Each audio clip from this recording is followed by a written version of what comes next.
Bienvenue sur Force 12 PA1 pour cette nouvelle vidéo sur Super Fantasy Brawl. Aujourd'hui nous partons à l'abordage de Goldar.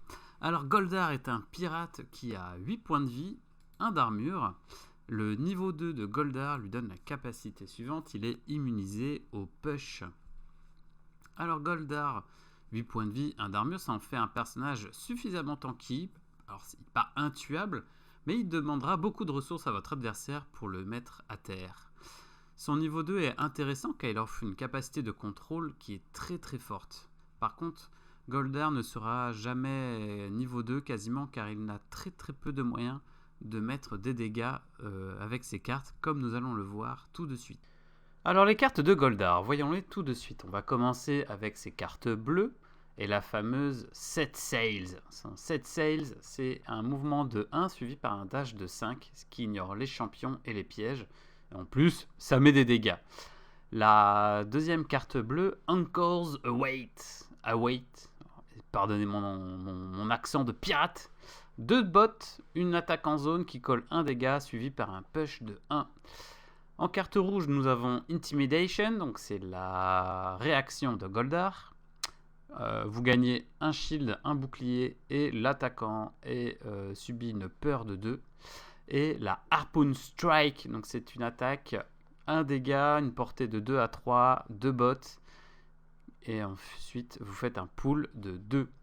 Ces cartes jaunes, la fameuse Mi-Urtis, c'est une pioche de 1 carte avec un petit mouvement de 2 et qui buff tous vos copains. Et la dernière, Plunder. 2 de mouvement, 2 de dégâts à 1 d'hexagone de portée et après l'attaque, vous piochez une carte pour chaque dégât que vous avez infligé. Il a quasiment 2 de mouvement sur toutes ces cartes minimum, donc Goldar est un personnage plutôt mobile, il n'a que des bonnes cartes. Il a 3 cartes de contrôle avec une push, un pool et sa réaction qui demande à votre adversaire de faire très attention à son placement. Enfin, la carte Set Sails qui lui donne tout simplement un boost de mobilité insane avec 6 de mouvement. Enfin, Goldar offre une pioche avec un buff de mouvement et de dégâts sur les alliés avec la carte Mi-Urtis qui le rend vraiment hyper fort dans n'importe quel compo. Alors, avec qui jouer Goldar? Donc Goldar, on a vu, est un personnage polyvalent. Son seul défaut est de ne pas avoir de carte plane et un petit manque de dégâts.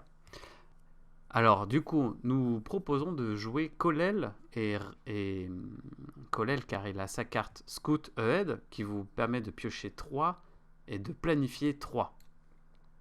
Aussi, avec la capacité Mi-Urtis de Goldar, ça vous permet d'augmenter considérablement les dégâts de tous vos alliés et notamment ceux qui ont des attaques avec le mot-clé double. Du coup, dans une composition avec Goldar, nous vous conseillons Tsuchiao, Sulka et Rat, car ces derniers ont des cartes d'attaque double. Tsuchiao avec la carte Double Strike, Sulka avec Darting Strikes, et enfin Rat avec son Double Dealing. En plus, Rat, vous avez la carte Nightshade, c'est un mouvement de 2 qui vous permet de piocher 2 et de plane une carte. Goldar est le personnage parfait. Il est capable de prendre des zones avec sa grande mobilité et il a une grande tankiness. Il est aussi capable d'empêcher le scoring de l'adversaire avec ses cartes de contrôle. Et il peut augmenter les dégâts de vos alliés pour compenser son manque de dégâts. Il rentre donc aisément dans toutes les compositions qui combattent avec d'autres personnages ou non. Voilà, si cette vidéo vous a plu, n'hésitez pas à vous abonner à la chaîne pour avoir d'autres contenus sur Super Fantasy Brawl. A plus!